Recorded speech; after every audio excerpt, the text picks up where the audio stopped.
है आतहाय ए गरीबेरी आरजी शोनो मोर ख्वाबे देखा दो ना। मोहब्बत गन सुभान তোমায় পাওয়ার আশায়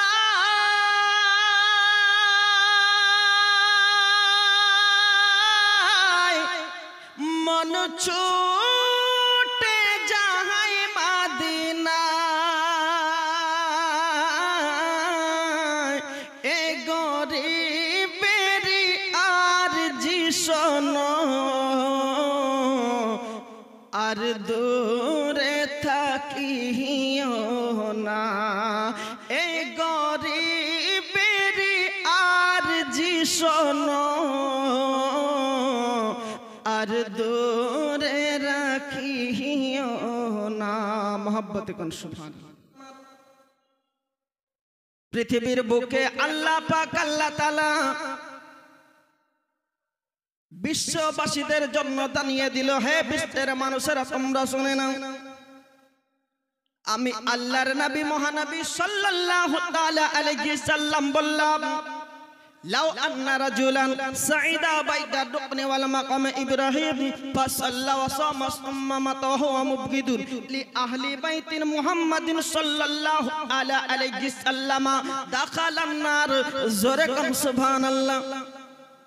আল্লাহর নবী বলেন, লাউ আন্না রাজুলান, যদি কোন ব্যক্তি সাইদা বাইদা দুকনি ওয়াল মাকাম ইব্রাহিম, আজকে পৃথিবীর কোন মামুলি মসজিদে নয়, সর্বশ্রেষ্ঠ আল্লাহর ঘর কাবা বাইতুল্লাহ শরীফের মধ্যে যদি কোন ব্যক্তি ফাসাল্লা, নামাজ যদি পড়ে, ফাসাওমা, রোজা যদি রাখে, সুম্মা মাতাওয়াহু ওয়া মুবগিদুন, এই প্রেক্ষাপটে যদি আপনার কিনা মারা যায়, নবী তো দূরের কথা, নবী বংশের আল আওলাদ জিনারা আছেন, নবী বংশের আহলে বায়াত জিনারা আছেন, ইনাদের মধ্যে কিঞ্চিত পরিমাণ বুক যদি রাখে, যারা পরিমাণ দুশমন যদি রাখে, ওই ব্যক্তি কাবা শরীফের মধ্যে নামাজ যদি পড়ে, রোজা যদি রাখে, এরপরে যদি আপনার মারা যায়, ওই ব্যক্তি সম্পর্কে তাবারানী শরীফের মধ্যে আল্লাহ পাকের নবী হযরতে নবী মুস্তাফার চাচা ইবনে আব্বাস রাদিয়াল্লাহু তাআলা আনহু আজকে তাবারানী শরীফের মধ্যে বর্ণিত হয়েছে, ওই ব্যক্তি দাখালান নার,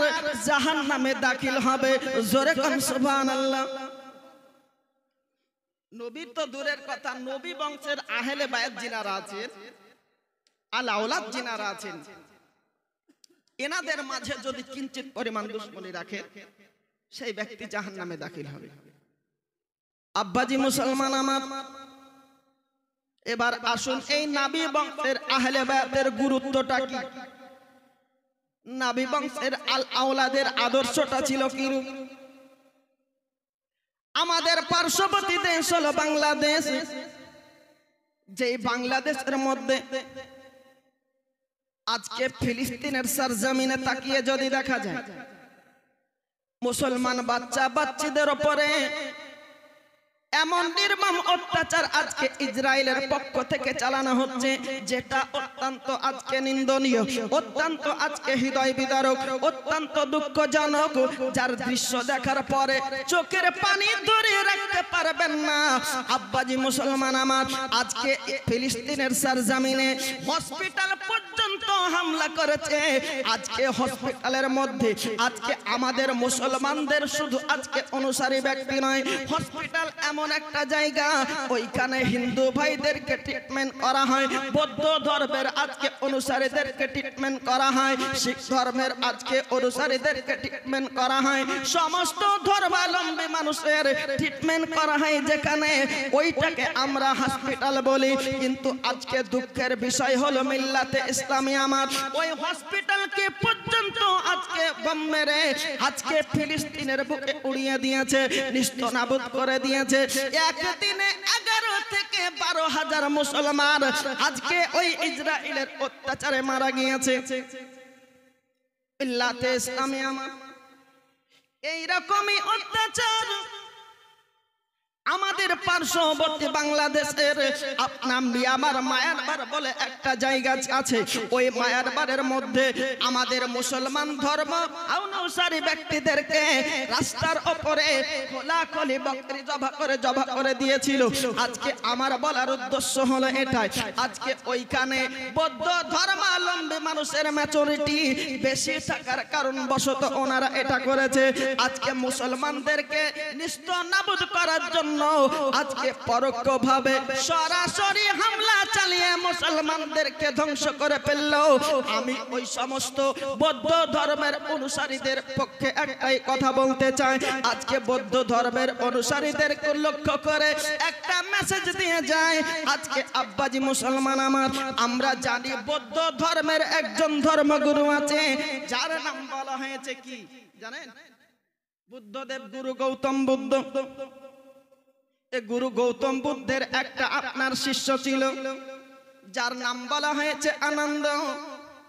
এই আনন্দ গুরু গৌতম বুদ্ধকে লক্ষ্য করে আপনার কিনা বলেছিল, এ গুরু Gautam Buddha, man is mortal, মানুষ হচ্ছে মরণশীল। এই মানব জাতির জীবন সম্পর্কে উইলিয়াম শেক্সপিয়রকে, যিনি আপনার ইংরেজি সাহিত্যের সর্বশ্রেষ্ঠ আপনার কবি ছিলেন, বাংলা সাহিত্যের সর্বশ্রেষ্ঠ কবি বিশ্বকবি রবীন্দ্রনাথ ঠাকুর, এমনি করে ফার্সি সাহিত্যের সর্বশ্রেষ্ঠ কবির নাম শেখ সাদি রহমাতুল্লাহ আলাইহি, এমনি করে আপনার কিনা আরবি সাহিত্যের সর্বশ্রেষ্ঠ কবির নাম বলা হয়েছে ইমরুল কায়েস, ঠিক কিনা ভাই?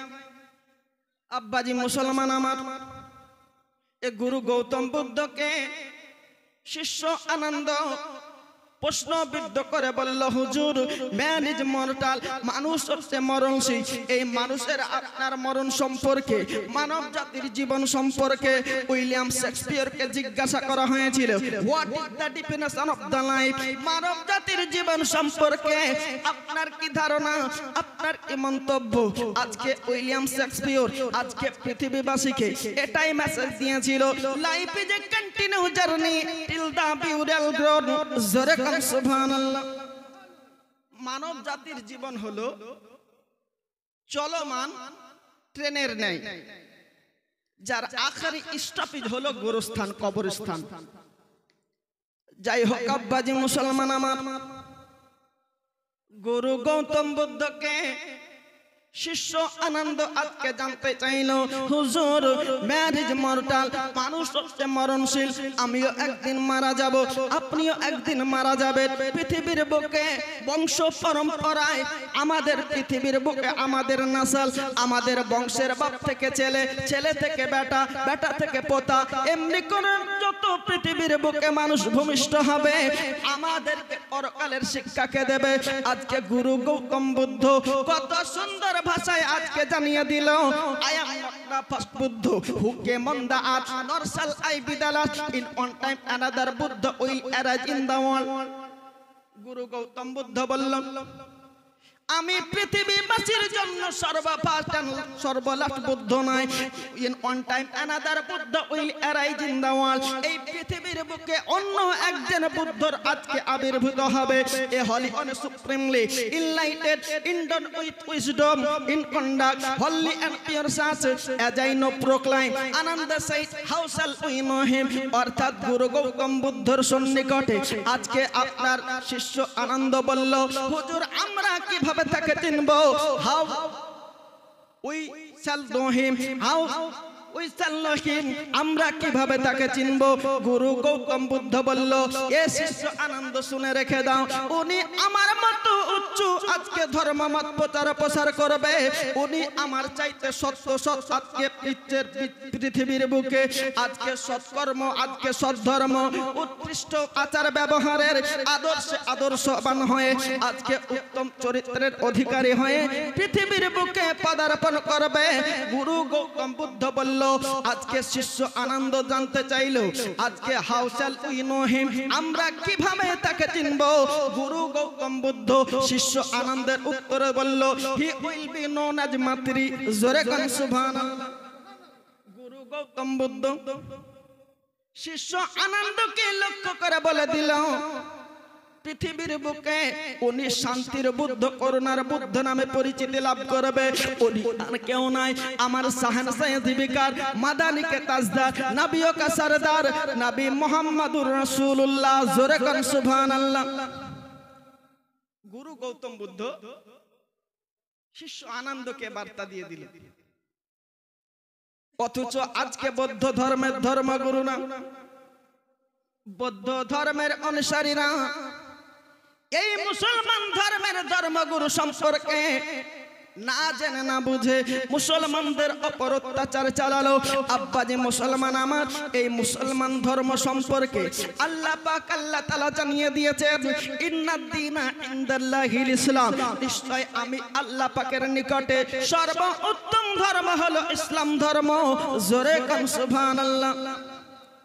আমাদের উপর যতই অত্যাচার চালানো হোক না কেন, আমাদের ওপর যত খুনাখুনির হামলা চালানো হোক না কেন, ইসলামের জন্য আল্লাহ পাক আল্লাহ তাআলা জানিয়ে দিয়েছেন, ওয়ালা তাকুলু ফিস সাবিলিল্লাহি আমওয়াত।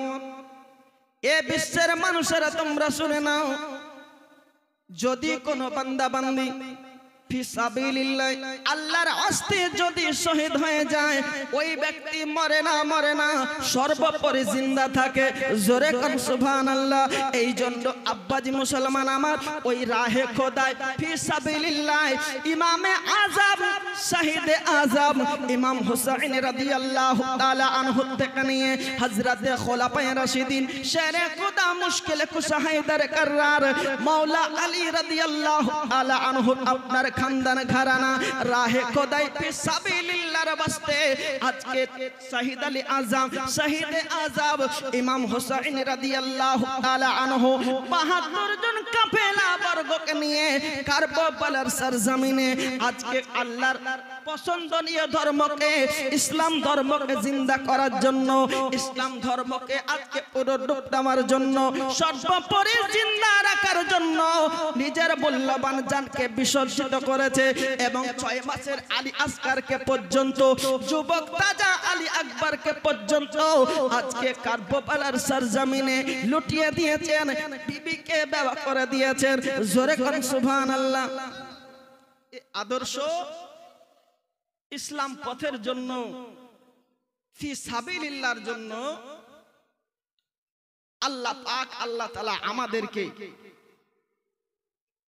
আইডল হিসেবে নওয়াসায়ে রাসূল খানদানে রাসূলকে আমাদের জন্য মডেল বানিয়ে দিয়েছে। আব্বাজি মুসলমান আমার,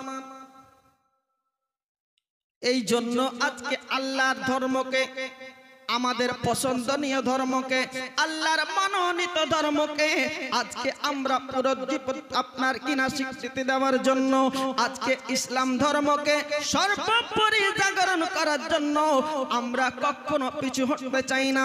আমাদের জান যদি যায় আমরা আল্লাহ পাকের কোরআন ছাড়ব না, আমাদের গর্দান যদি যায় নবী মুস্তাফার ভালোবাসা ছাড়ব না। জোরে কোন সুবহানাল্লাহ। আবার বলার উদ্দেশ্য হলো আব্বাজি মুসলমান আমার এটাই, এ নবী বংশের আহলে বায়াতের আদর্শের কথা বলতে আছিলাম। পৃথিবীর বুকে হযরতে আব্দুল মুত্তালিব রাদিয়াল্লাহু তাআলা আনহু, যেই দিন আব্দুল্লাহ রাদিয়াল্লাহু তাআলা আনহুর ইন্তেকাল হয়ে গিয়েছিল এবং আজকে মা আমিনা রাদিয়াল্লাহু তাআলা আনহার ইন্তেকাল হয়ে গিয়েছিল, আব্বাজি মুসলমান আমার তদানীন্তন কালের একটা ঘটনা আপনাদেরকে বর্ণনা করে দিই। এবার আব্দুল মুত্তালিব চিন্তায় চিন্তামগ্ন হলো, আজকে যদি আমার আব্দুল্লাহর ইন্তেকাল হয়ে গেল, আমার আজকে বৌমা আমার বেটি আমিনা রাদিয়াল্লাহু তাআলা আনহার ইন্তেকাল হয়ে গেল, এবার আমার এতিম পোতার দেখভাল কে করবে? এই জন্য আব্দুল মুত্তালিব রাদিয়াল্লাহু তাআলা আনহু আপনার কি করলো দেখুন, নিজেদের যত ছেলে মেয়েরা ছিল সকলকে একটা জায়গায় সমবেত করে বলল, এ আমার ছেলে মেয়েদের মাঝে তোমরা কে আছো যে আমার এতিম পোতা মুহাম্মাদের দেখভাল করবে? এই জন্য আজকে সর্বপ্রথমে নবী মুস্তাফার চাচা ফুফুদের মধ্যে আমিরে হামজা হাত উত্তোলন করে বলল, আব্বা হুজুর আজকে এতিম ভাতিজার দেখভাল দেখভালের দায়িত্ব আপনি আমিরে হামজাকে দিয়ে দিন। আব্দুল মুতাল্লিব চিন্তায় চিত্তমগ্ন হলো। এই কথা চলতে আছে, অন্য এক জায়গাতে নবী মুস্তাফার একজন ফুপি আম্মা হাত উত্তোলন করে বলল, আব্বা হুজুর, আমার এতিম ভাইপোকে আপনি আমার হাওয়ালায় দিয়ে দিন। যে যার মতো হাত উত্তোলন করে নবী মুস্তাফাকে নেওয়ার জন্য চিন্তিত হলো। কারণ তিনারা জানতেন যে এ নবী মুস্তাফাকে আমরা আমাদের মাঝে যদি নিই তাহলে আমাদের ইহ জগতেও ফায়জ বরকতে মালামাল হব, পরজগতেও আমাদের খায়ের ভালাই ভালো হবে। নবী মুস্তাফার বয়স ছিল মাত্র 8 বছর। এই 8 বছরের হালাতে আব্দুল মুতাল্লিব বললেন, কে আছো আজকে এতিম মুহাম্মদকে আমার কলিজার টুকরা লাডিলা লাগতে জিগার পোতাকে তোমরা নিজেদের মধ্যে উত্তম দেখভালের জন্য আজকে নিয়ে ফেলবে। এবার যে যার মতো হাত উত্তোলন করে যখন নিতে চাইলো, আজকে আব্দুল মুতাল্লিব দেখলেন এবার আমি যদি কারো নাম ব্যক্ত করে দিই কার কাছে ভালো হব, কার কাছে মন্দ হব। এই জন্য আব্দুল মুতাল্লিব কি করলেন জানেন?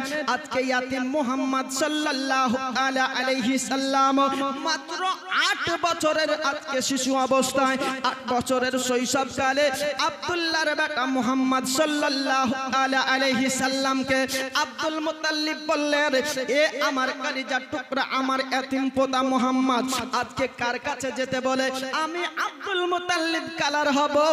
যার কাছে তোমার আজকে খায়ের মনে হয়, যার কাছে তোমার আজকে উত্তম শেফ মনে হয়, তার সন্নিকটে তুমি চলে যাও। অতঃপরে আজকে নবী মুস্তাফা আমার, আজকে অদৃশ্যের সংবাদদাতা নবী আমার, আল্লাহ পাকের নবী মহানবী সাল্লাল্লাহু আলাইহি সাল্লাম আজকে চাচা ফুপিদের মধ্যে সব চাইতে নিম্ন বৃত্তের মধ্যে যিনি আজকে অবস্থান করতেছিলেন, এদের মধ্যে সব চাইতে চাচা ফুপিদের মধ্যে নিম্ন বৃত্তের আজকে যে ব্যক্তিটা ছিল ওনার নাম বলা হয়েছে আবু তালিব। আবু তালিব সবচাইতে আজকে চাচা ফুপিদের মধ্যে নিম্নবৃত্তের আজকে গরিবী হালাতে ছিলেন। এই জন্য নবী মুস্তাফা আমার ওই আবু তালিবের কোলকে পছন্দ করলো। জোরে কম সুবহানাল্লাহ। আপনাদের মাঝে কোরআনুল মাজিদের পক্ষ থেকে, কোরআনুল মাজিদের আজকে অন্তর থেকে আপনাদের সম্মুখে আয়াত বর্ণনা করেছি, ইন্নাল্লাহা লা ইউহিব্বু যালিমিন। নিশ্চয় যারা আজকে জালিম হলো, গরিব মিসকিনদের উপর অত্যাচার চালালো, লা ইউহিব্বু যালিমিন, আমি তাদেরকে পছন্দনীয় করি না। আচ্ছা আব্বাজি মুসলমান আমার, পৃথিবীর বুকে সর্বোপরি পয়গম্বরে আযম আজকে আমিরে হামজা অত্যন্ত অর্থাশীল ব্যক্তি থাকার পরও নবী মুস্তাফা আমার তার কোলকে পছন্দনীয় করেননি। নবী আমার দেখলেন সবচাইতে নিম্ন বৃত্তের মধ্যে কে আছে। আজকে নবী মুস্তাফা আমার বুঝতে পেরেছিলেন আমি যার হাওয়ালায় লাগবো এই পৃথিবীর বুকে তার উত্তম আজকে মালামাল আজকে হয়ে যাবে, পরকালে তার জন্য ভালাই হয়ে যাবে। এই জন্য নবী মুস্তাফা আমার মাত্র 8 বছরের থাকার পরেও কার জন্য আজকে খায়ের হবে এটা নবী আমার পৃথিবীবাসীকে বার্তা দিয়ে দিলেন, পৃথিবীবাসীকে আদর্শ জানিয়ে দিলেন। হে বিশ্বের মানুষেরা তোমরা শুনে নাও, তোমরা সর্বোপরি গরিব মিসকিনদের সাহারা যদি হও, আল্লাহ পাক আল্লাহ রাসূল তোমাদের সাহারা হবে। জোরে কোন সুবহানাল্লাহ। তাহলে গরিব মিসকিনদেরকে অবহেলা করা যাবে না, তাচ্ছিল্য করা যাবে না। আব্বাজি মুসলমান আমার, এ পৃথিবীর বুকে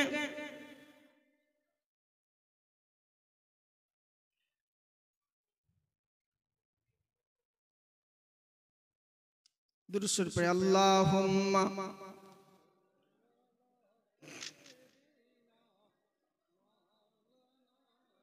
মুহাম্মাদ ওয়া আলা আলিহি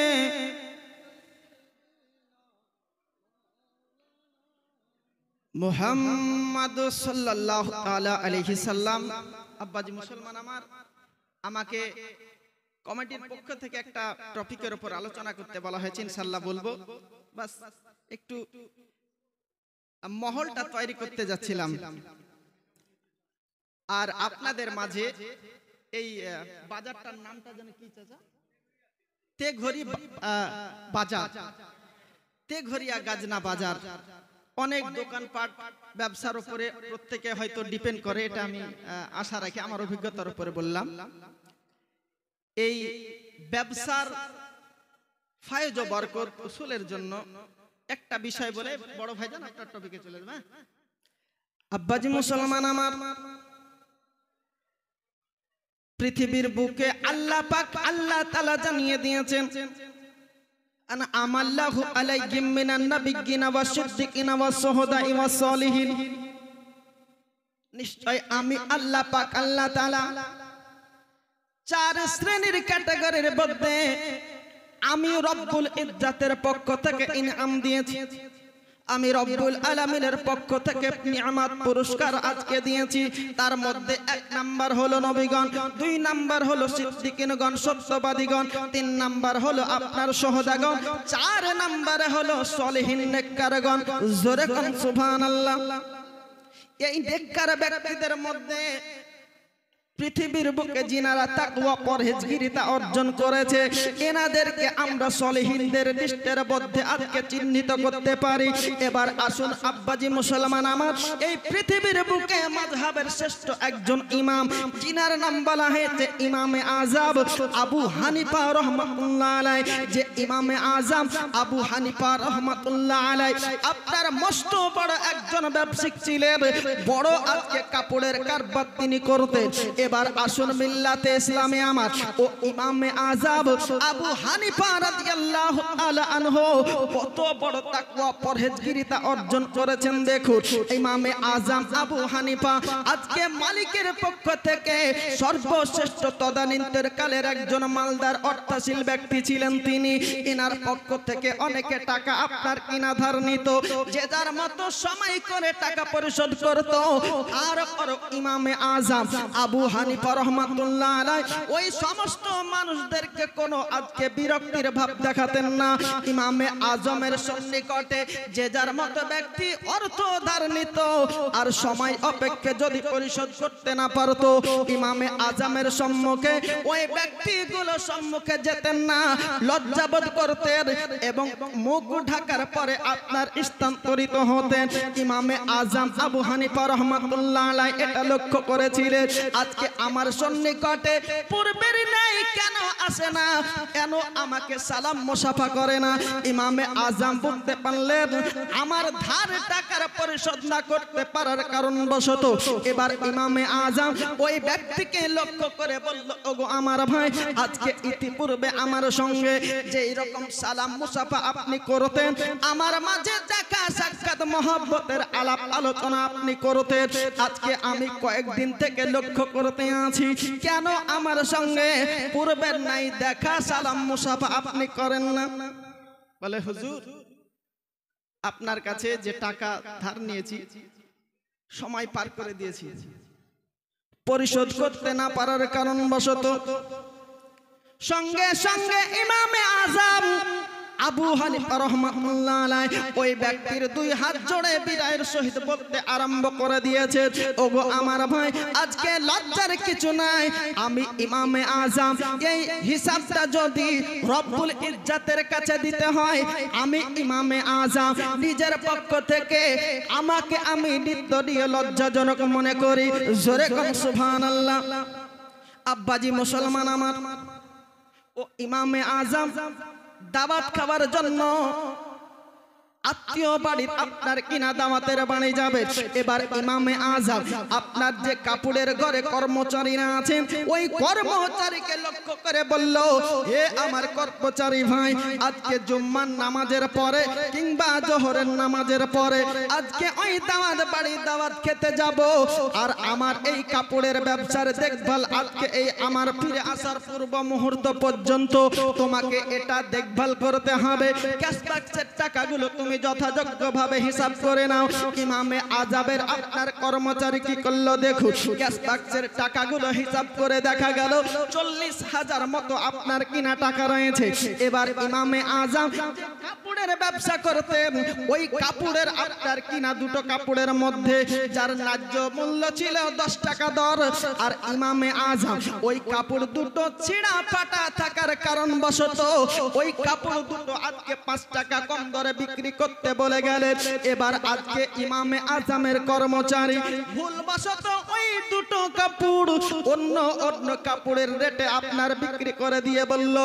এবার ইমামে আজম দাওয়াত থেকে ফিরে আসার পরে দেখতে আরম্ভ করেছে যে ক্যাশ বাক্সের টাকা আপনার কিনা মেলে না। ক্যাশ বাক্সের টাকা আর বিক্রিকৃত মালের সম্পদের অনুপাতে 10টা টাকা বেশি হয়ে যাওয়ার জন্য ইমামে আজম ইমাম আবু হানিফা রহমাতুল্লাহ আলাইহি এত চিন্তায় চিন্তিত হয়, কর্মচারীকে আজকে প্রেসার দিয়ে বলে যায়, ওগো আমার কর্মচারী ভাই, এই রকম তো হিসাব হওয়ার কথা না। এইখানে ক্যাশ বাক্সের টাকা 10টা বেশি হয়, কারণটা কি? মাযহাবের শ্রেষ্ঠ ইমামে আজমের তাকওয়া পরহেজগারিতা আজকে লক্ষ্য করো। আজকে ইমামে আজম বলতে আরম্ভ করলো, বলে এই যে দুটো কাপড় আমি কম দামে বেচতে বলেছিলাম, এই দুটো কাপড় তুমি কার কাছে বিক্রি করেছো? মাযহাবের ইমামের আজকে কর্মচারী বলতে আছে, বলে হুজুর সেটা আমার জন্য সম্ভব নয়, এত দোকানে মাল আছে, এত আজকে ক্রেতা আছে, আজকে আমি কার কাছে বিক্রি করেছি এটা আমার জন্য বলা সম্ভবকর নয়। মাযহাবের ইমামের কর্তনরত অবস্থায় আঁসু গড়িয়ে গড়িয়ে পড়তে আরম্ভ হলো। আজকে ইমামে আজম ওই কর্মচারীকে লক্ষ্য করে বলল, ওগো কর্মচারী ভাই, তুমি ভালো করে আজকে স্মরণ করো, আজকে ইমামে আজম মাযহাবের শ্রেষ্ঠ ইমাম ও আবু হানিফা রাহমাতুল্লাহ আলাইহি এবার দেখলেন যখন আজকে কর্মচারী ওই ক্রেতার কথা স্মরণ করতে পারলো না, মাযহাবের ইমাম ওই 10টা টাকা বেশি হবার কারণবশত ক্যাশ বাক্সের 40,000 টাকা নিজের জন্য আর বৈধ মনে না করে যত আজকে ক্যাশ বাক্সে টাকা ছিল সমস্ত টাকাগুলো গরিব মিসকিনদের মাঝে সাদকা করে দিয়ে রব্বুল ইজ্জাতের কাছে কন্দনরত অবস্থায় আরজি করে বলল, ওগো আল্লাহ পাক, আল্লাহ তাআলা, আমি ইমামে আজমের এই কৃত কর্মকে তুমি কবুল করে নাও। জোরে কোন সুবহানাল্লাহ। ইমামে আজম আবু হানিফা রাহমাতুল্লাহ আলাইহি যখন সমস্ত টাকাকে সাদকা করে দিলেন, কত পরে সেই ক্রেতা দুটো ছেঁড়া ফাটা কাপড় নিয়ে ইমামে আজমের সম্মুখে উপস্থিত হয়ে বলতে আছে, বলে হুজুর আজকে আপনার কন্দনরত অবস্থায় আঁসু গড়িয়ে কাঁদার কারণটা কি? ইমামে আজম বললেন, আজকে আমি ইমামে আজমের পক্ষ থেকে 10টা টাকা বেশি হওয়ার জন্য সমস্ত টাকাকে সাদকা করে দিলাম, তারপরে আজকে তুমি কাপড় ফেরত দিতে এসেছো। ইমামে আজম এই কথা শ্রবণ করার পরে চোখের আঁসু যেন আরো গড়িয়ে গড়িয়ে পড়তে আরম্ভ হলো। ওই ব্যক্তি বলতেছে, ওগো মাযহাবের শ্রেষ্ঠ ইমাম ইমামে আজম, আজকে আমার কাপড় দুটো ফেরত নিতে হবে না, দয়া করে আপনি মাযহাবের শ্রেষ্ঠ ইমাম হওয়ার পরে আপনি আপনার চোখের আঁসু বন্ধ করে দিন আর আমার কাপড় আমায় ফিরিয়ে দিন। ইমামে আজম বলতে আরম্ভ করলো, রে ভাই, তোমার কাপড় আজকে ফিরিয়ে দেওয়ার জন্য আমি কান্না করি না, আমি এই জন্য কান্না করি বেশি তোমার ছেঁড়া কাপড় থাকার জন্য। তুমি যেমন কাপড় দুটো ফেরত দিতেছো, কাল কিয়ামতের প্রান্তরে আমি ইমামে আজমের কৃতকর্ম জীবনকে কোন বিধা দেখার পরে আল্লাহ পাক, আল্লাহ তাআলা যদি আমার নামায়ে আমলকে যদি ফেরত দিয়ে দেয়, এই দুঃখে আমি ইমামে আজম অধিক কান্না করি। জোরে কোন সুবহানাল্লাহ। কি তাকওয়া, কি পরহেজগারিতা অর্জন করেছে দেখুন। নবী মুস্তাফার এত চাহনেওয়ালারা ওনারা ছিলেন। আব্বাজি মুসলমান আমার, পৃথিবীর বুকে আল্লাহ পাকের নবী মহানবী সাল্লাল্লাহু আলাইহি সাল্লাম জিনার সম্পর্কে আল্লাহ পাক আল্লাহ তাআলা জানিয়ে দিয়েছে, ইন্না আতাইনাকাল কাউসার, surely I have given you numerous sacrifice, অর্থাৎ ইন্না আতাইনাকাল কাউসার, নিশ্চয় আমি আপনাকে অসংখ্য অগণিত গুণাবলী দান করেছি। জোরে কোন সুবহানাল্লাহ। আল্লাহ পাকের নবী সম্পর্কে আল্লাহ পাক জানিয়ে দিলেন, নিশ্চয় আমি আপনাকে অসংখ্য অগণিত গুণাবলী দান করেছি। আব্বাজি মুসলমান আমার, এ মহানবী সাল্লাল্লাহু আলাইহি সাল্লামের একটা গুণাবলী আলোচনা আপনাদের মাঝে বর্ণনা করে যায়। আজকে পৃথিবীর বুকে হযরতে সালমান ফারসি রাদিয়াল্লাহু তাআলা আনহু নামে একজন আজকে নবী মুস্তাফার দিওয়ানা, নবী মুস্তাফার চাহনেওয়ালা, আজকে পৃথিবীর বুকে কৃতদাস হিসেবে আজকে মালিকের ঘরে আজকে দিন কাটাতো। এবার আপনার সালমান ফারসির বয়স যখন 60 থেকে 70 বছরে আজকে হলো, ইমামে আজ আপনার সালমান ফারসি চিন্তায় চিত্তমগ্ন হলো, আজকে যদি এমন কোন মালিক আমাকে ক্রয় করে মদিনার বাজারে নিয়ে যেত, মক্কা শরীফের বাজারে যদি আমায় নিয়ে যেত, ও পয়গম্বরে আজম মা আমিনার লাডলা আব্দুল্লাহর আজকে কলিজার টুকরার সঙ্গে আমি সালমান ফারসির সাক্ষাৎটা হয়ে যেত। এই জন্য আজকে সালমান ফারসি 60 থেকে 70 বছর বয়সে চুলগুলো আপনার সাদা হয়ে গেছে, দাড়িগুলো পেকে আপনার সাদা হয়ে গেছে। এবার সালমান ফারসি চিন্তায় চিন্তামগ্ন হলো, আজকে কৃতদাস হিসেবে বয়োজ্যেষ্ঠ থাকার কারণে আমাকে কেই বা গ্রহণ করবে, আমাকে কে বা আজকে কার্যের জন্য নির্বাচিত আপনার কিনা করবে। এই জন্য সালমান ফারসি রাদিয়াল্লাহু তাআলা আনহু আপনার কি করলো দেখুন, যত রকম আজকে মনীষীদের মুখ থেকে, যত রকম আজকে আপনার বনিশীদের মুখ থেকে সালমান ফারসি নবী মুস্তাফার গুণকীর্তন গুণভজন সম্পর্কে পৃথিবীর বুকে আজকে শ্রবণ করেছিলেন। আব্বাজি মুসলমান আমার, আজকে আল্লাহ পাকের নবী মহানবী সাল্লাল্লাহু তাআলা আলাইহি সাল্লামের গুণাবলী সম্পর্কে আমাদের মহাগ্রন্থ আল কোরআন বাজিদের মধ্যে শুধু যে বর্ণিত হয়েছে সেটা আপনি ভাবিয়েন না। আব্বাজি মুসলমান আমার, আমাদের ধর্মগ্রন্থের নাম হলো কোরআন, হিন্দুদের প্রামাণ্য গ্রন্থের নাম হলো পুরাণ। কি বললেন? কথা বলেন, আমাদের ধর্মগ্রন্থের নাম কি? আর হিন্দু ভাইদের প্রামাণ্য গ্রন্থের নাম হলো পুরাণ, যার আবিধানিক অর্থ হলো প্রাচীন গ্রন্থ। যে পুরাণকে আব্বাজি মুসলমান আমার 18 খণ্ডে বিভক্ত করা হয়েছে। কত খণ্ড বললাম? একটার নাম হলো ব্রহ্মপুরাণ, একটার নাম হলো পদ্ম পুরাণ, একটার নাম হলো বিষ্ণু পুরাণ, একটার নাম হলো লিঙ্গ পুরাণ, একটার নাম হলো স্কন্দ পুরাণ, একটার নাম হলো গৌড় পুরাণ, একটার নাম হলো ব্রহ্মবর্বত্য পুরাণ, একটার নাম হলো শিব পুরাণ, একটার নাম হলো নারদ পুরাণ, একটার নাম হলো রবা পুরাণ, একটার নাম হলো বামন পুরাণ, একটার নাম হলো ভবিষ্য পুরাণ, আর একটির নাম হলো কল্কি পুরাণ। এই পুরাণকে 18 খণ্ডে বিভক্ত করলেন যিনি, ওনার নাম বলা হয়েছে গুরুমনু। কি নাম বললেন? গুরুমনু। গুরুমনু বলতেছে হুতার বিন্দ্র মহাসুরিন্দ্র অল্লং জ্যেষ্ঠং শ্রেষ্ঠং পরমঙ্গ পূর্ণঙ্গ ব্রহ্মণং আল্লাহ আল্লাহ রাসূল মুহাম্মদুর কংবরস্য ইল্লালতি ইল্লালা। গুরুমন বলতেছে আমি মহা ইন্দ্রের ইন্দ্র, আমি এক আল্লাহ, যে আল্লাহ ছাড়া অন্য কোনো উপাস্য নাই। আর আল্লাহ পাকের নবী মহানবী সাল্লাল্লাহু তাআলা আলাইহি সাল্লামের সমতুল্য এই পৃথিবীর ধরাধামে আর কেউ নাই। জোরে কোন সুবহানাল্লাহ। আব্বাজি মুসলমান আমার, হিন্দু ভাইদের অন্য প্রামাণ্য গ্রন্থ আপনার কিনা বলা হয়েছে বেদ, যেই বেদকে 4টে খণ্ডে বিভক্ত করা হয়েছে। কত খণ্ড বললেন? 1 চন্দ্র, 2 পক্ষ, 3 নেত্র, 4 কথা বলেন 4 বেদ। একটির নাম হলো ঋগ্বেদ, একটার নাম হলো সামবেদ, একটার নাম হলো যজুর্বেদ, অন্য একটির নাম হলো অথর্ববেদ। এই অথর্ববেদের সংহিতা কাণ্ড আনকাহি 5ম পরিচ্ছেদের মধ্যে গুরু বেদব্যাস পর্যন্ত পৃথিবীবাসীকে জানিয়ে দিয়েছেন। উনি জবানে বলতেছেন লা ইলাহা হর্তি পাপম ইল্ল ইলহা পরম পদ, জন্ম বৈকুণ্ঠ পর অন অপতিত, জপি নাম মুহাম্মদ সাল্লাল্লাহু আলাইহি সাল্লাম।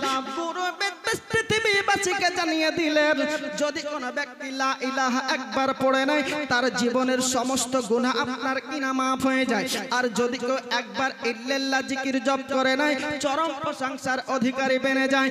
আর চিরকালের স্বর্গযাত্রা যদি তোমরা লাভ করতে চাও তবে নবী মুস্তাফার কলমা পড়ে নাও, জোরে কোন সুবহানাল্লাহ।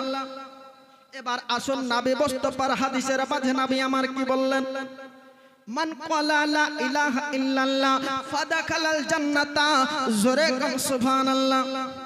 আল্লাহর নবী বলেন যদি কোন ব্যক্তি লা ইলাহা পড়ে নাই ওই ব্যক্তি জান্নাতের হকদার হয়ে যায়।